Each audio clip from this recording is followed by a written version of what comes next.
अल्हम्दुलिल्लाहि वस्सलातु वस्सलामु अला रसूलिल्लाहिल करीम अम्मा बाद फ़अऊज़ु बिल्लाहि मिनश शैतानिर रजीम बिस्मिल्लाहिर रहमानिर रहीम।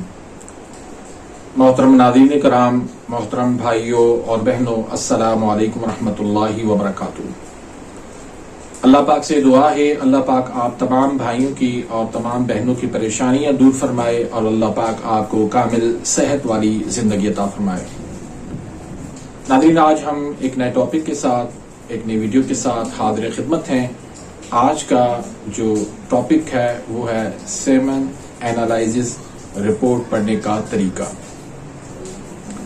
ये रिपोर्ट कब ली जाती है और इसको पढ़ने का तरीका क्या क्या है, इसमें क्या कौन कौन से पैरामीटर जो है वो अहम होते हैं, तो ये तमाम तफसीलात आज की इस वीडियो में बयान होगी।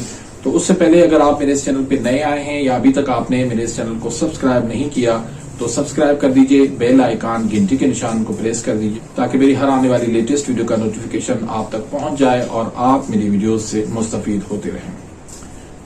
तो नाज़रीन, इस रिपोर्ट की जरूरत तब पेश आती है जब शादीशुदा जोड़ों को कुछ टाइम गुजर जाए, साल डेढ़ साल गुजर जाए और फिर औलाद ना हो सके, तो उस वक्त फिर मर्द को ये जरूरत पेश आती है कि वो ये रिपोर्ट जो है वो करवा ले। तो इस रिपोर्ट के अंदर जो पैरामीटर होते हैं उसमें सरे फहरिस्त होता है वॉल्यूम। वॉल्यूम से मुराद ये है कि मिकदार जो है वो इस मादे की जो मादा मनी की जो मिकदार है वो कितनी है।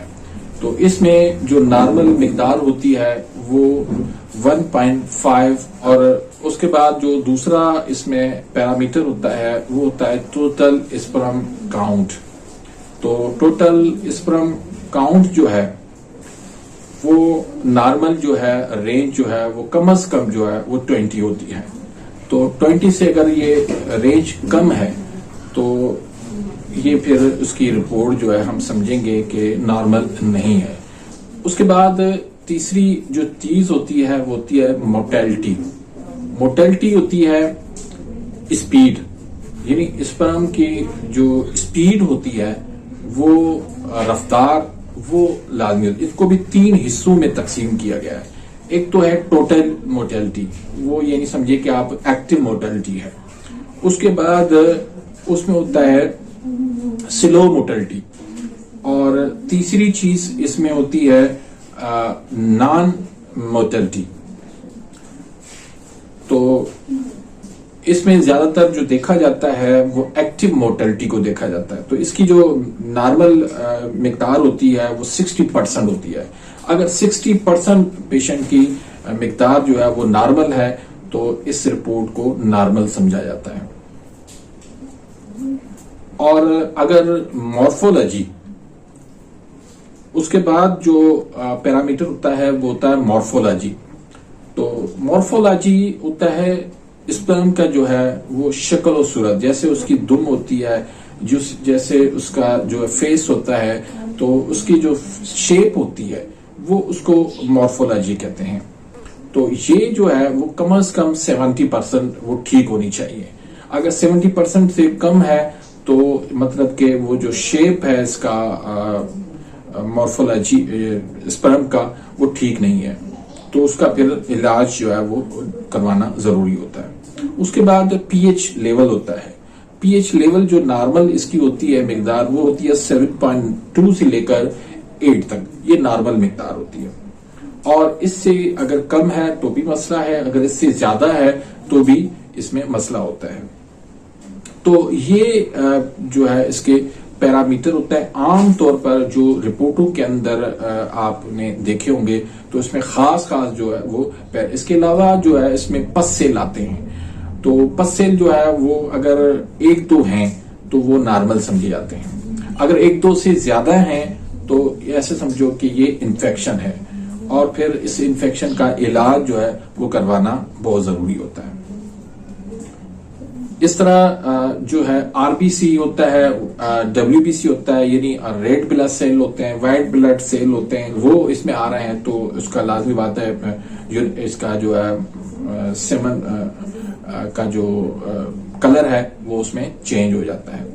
तो इसका ज्यादातर जो होता है वो ऐश व्हाइट होता है और ग्रे व्हाइट कलर का होता है, लेकिन अगर इसके अंदर पीलाहट आ जाती है तो इसका मतलब ये होता है कि जिस्म में कहीं ना कहीं इसमें जो है वो इन्फेक्शन हो रहा है, उसकी वजह से उसमें पीलाहट हो रही है।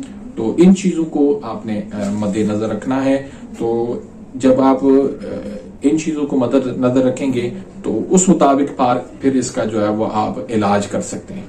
तो इस रिपोर्ट के लिहाज से आपको एक चीज जो है ना वो जहन में रखनी चाहिए कि जब भी आप पेशेंट को जो है वो टेस्ट के लिए कहें तो उनके लिए लाजमी बात है कि कम से कम 3 से लेकर 5 दिन का जो है वो हमबिस्तरी का गैप होना जरूरी होता है, ताकि उसकी जो है वो मिकदार जो है वो सही आ जाए उसमें और रिपोर्ट जो है वो उस मुताबिक ठीक आए।